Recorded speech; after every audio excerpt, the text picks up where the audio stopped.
శంకర్ శంకర్ శంకర్ లేదు శంకర్ లేదు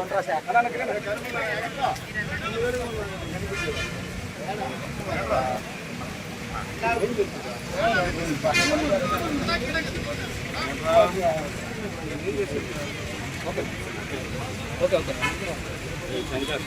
ఏందిరా పక్కొచ్చమ్మా మొత్తం పక్కొచ్చి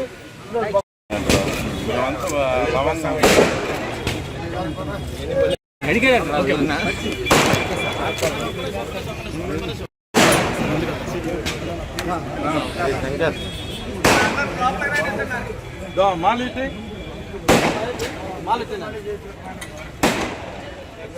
మాలేసి పక్కన రండి అన్న కనపడతారు మీరు. ఓకే సార్ ఓకే సార్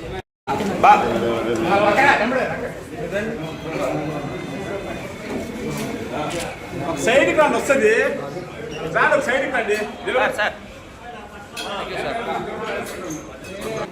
ఎల్లకాండి వస్తుంది పుట్రా అక్కడి నుంచే ఫోన్ వెనక్కి పెట్టాను శంకరన్న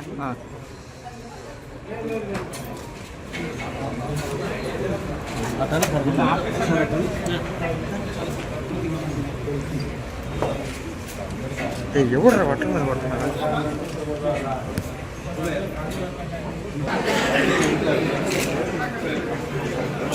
ఎన్టీఆర్ కనబడుతుంది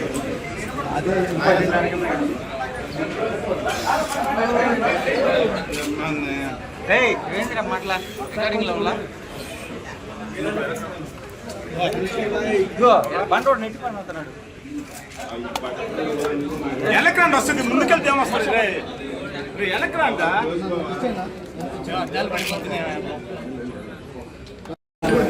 మరి మరి నువ్వు మళ్ళీ నువ్వు చూసి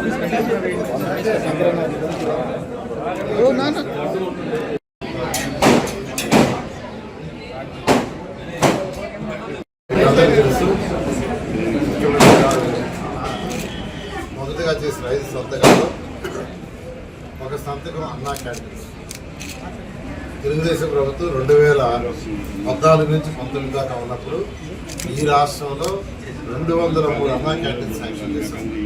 203 అన్నా క్యాంటీన్స్ మున్సిపల్ ఏరియాలో మున్సిపాలిటీస్ మున్సిపల్ కార్పొరేషన్లో శాంక్షన్ చేసి వాటిని నిర్మించి రోజు 2,25,000 మంది రోజు 2,25,000 మంది కానీ కేవలం 5 రూపాయలకే చక్కటి భోజనం తినేటట్టుగా ఏర్పాటు చేశాం. ఆ భోజనం కూడా యాక్చువల్గా ఇస్కాన్ వాళ్ళకి ఇచ్చాం. ఇస్కాన్ అనేది ఒక చారిటబుల్ ట్రస్ట్. వాళ్ళు లాభాలు తీసుకోకుండా చేస్తారు. వాళ్ళతో కూర్చొని డిస్కస్ చేసి 73 రూపాయలు పర్ డే 3 పూటలకి వాళ్ళకి 73 రూపాయలు ఇచ్చేటట్టుగా, పేదలు నిరుపేదలు 3 పూటలు తిన్నా 15 రూపాయలు వస్తుంది.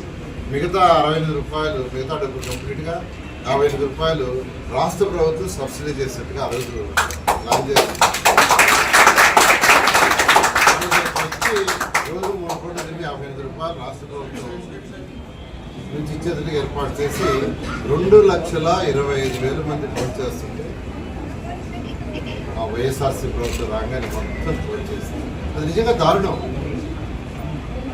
నేను యాక్చువల్గా మా ముఖ్యమంత్రి నారా చంద్రబాబు నాయుడు గారు ఆ రోజు నాకు ఈ పోర్ట్ఫోలియో ఇచ్చి అన్నా క్యాంటీన్స్ని స్టార్ట్ చేయమంటే ఫస్ట్ చెన్నై పోయాను.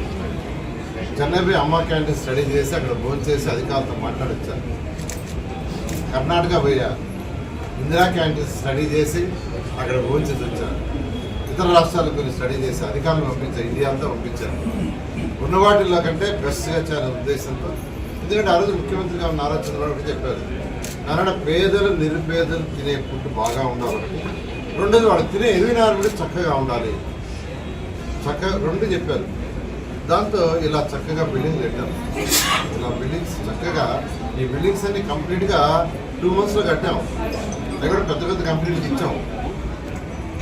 స్టార్ట్ చేస్తే అవన్నీ క్లోజ్ చేశారు. అయితే ముఖ్యమంత్రి గారు మొదటి 5 సంతకాలు ఇది ఒక సంతకంగా చేశారు. దీని త్వరలో అంటే వీలైనంత త్వరలో ఎలా క్యాంటీన్స్ ఏదైతే 203 అన్నీ స్టార్ట్ చేస్తాం. అయితే ఇమీడియట్గా ఇవాళ స్టార్ట్ చేసి ఉంటారు, లేదా నిన్నే స్టార్ట్ చేసి ఉంటారు. అయితే గవర్నమెంట్లో కొన్ని లీగల్ ప్రొసీజర్స్ ఉంటాయి. ఈ టెండర్లు ఆ ప్రాసెస్ అంటే ఆల్రెడీ చేసేవాళ్ళు అధికారులతో మాట్లాడి రేపు ఎల్లుండో అధికారులతో మాట్లాడి వీలైనంత తొందరలో ఈ అన్నా క్యాంటీన్స్ మళ్ళీ ఓపెన్ చేసి 2014 నుంచి 19 దాకా ఎవరైతే పేద ప్రజలు నిరుపేదలు అంటే ఫర్ ఎగ్జాంపుల్ మనం కూరగాయల మార్కెట్ పక్కన పెట్టాం. ఇక్కడ ఎంతోమంది చిన్న చిన్న వ్యాపారాలు చేసుకుని చిరు వ్యాపారస్తులు ఉన్నారు. వాళ్ళు చక్కగా ఇక్కడ భోజనం చేయడానికి వీలు కల్పించాం. అదేవిధంగా ఎక్కడైతే మార్కెట్ యాడ్ ఉంటాయో అక్కడే చేసాం. ఎక్కడైతే ఇండస్ట్రీస్ ఉంటాయో ఆ ఇండస్ట్రీస్ దగ్గర చేసాం. ఇప్పుడు ఎక్కడైతే ఉదయాన్నే కార్మికులు అంటే ప్లంబర్స్ కావచ్చు, ఎలక్ట్రీషియన్స్ కావచ్చు, బయలుదేర కూలీలు కావచ్చు, ఎక్కడి నుంచి అయితే బయలుదేరుతారో ముఠా కూలీలు అంటారు, ఎక్కువ మంది ఎక్కడైతే ఉంటారో ఆ ప్రాంతాల్లో స్థలాలు చూసి ఏర్పాటు చేస్తే ఈ ప్రభుత్వం వచ్చిన తర్వాత అన్ని ఫస్ట్ క్లోజ్ చేసేసారు. క్లోజ్ చేసి వాటిలో రకరకాలు పెట్టారు. అంటే కొన్నిట్లో శానిటేషన్ మెయింటైన్ చేసినట్టుగా పెట్టుకున్నారు. కొన్ని వచ్చి మాస్టర్స్కి యాక్చువల్గా లెక్కించాలి రకరకాలుగా అంటే ఒక్కొక్క దాంట్లో పాటు పెట్టారు. అయితే వీటన్నిటిని కూడా మళ్ళీ అన్నా క్యాంటీన్స్కే ఇస్తాం. వాటికి సంబంధించి ఏమన్నా ఉంటే వేరే ఏర్పాట్లు కూడా చేస్తాం, ఇబ్బంది లేదు. కొన్ని దగ్గర యాక్చువల్గా సెక్రటరియట్ పెట్టున్నారు సచివాలయాలు. ఆ సచివాలయాలకు వేరే బిల్డింగ్ అరేంజ్ చేసిన తర్వాత ఆ బిల్డింగ్లో అన్నా క్యాంటీన్ స్టార్ట్ చేస్తాం. అదేవిధంగా ఏదైనా ప్రభుత్వమే, సచివాలయం ప్రభుత్వమే లేదా శానిటేషన్ బస్తాలు వేసినా ఏం చేసినా అది ప్రభుత్వానికి సంబంధించింది. కాబట్టి ఆ డిపార్ట్మెంట్లు ఇబ్బంది పడకుండా ఆవిడ కాల్కులేట్ చూసి వీలైనంత తొందరలో ఎంత తొందరలో లీగల్ ఇష్యూస్ అన్ని చూసుకుని ఇమ్మీడియట్గా స్టార్ట్ చేసి నిరుపేదలకు చక్కగా ఆ 5 రూపాయలకే చక్కటి భోజనం అరేంజ్ చేయడం జరుగుతుంది.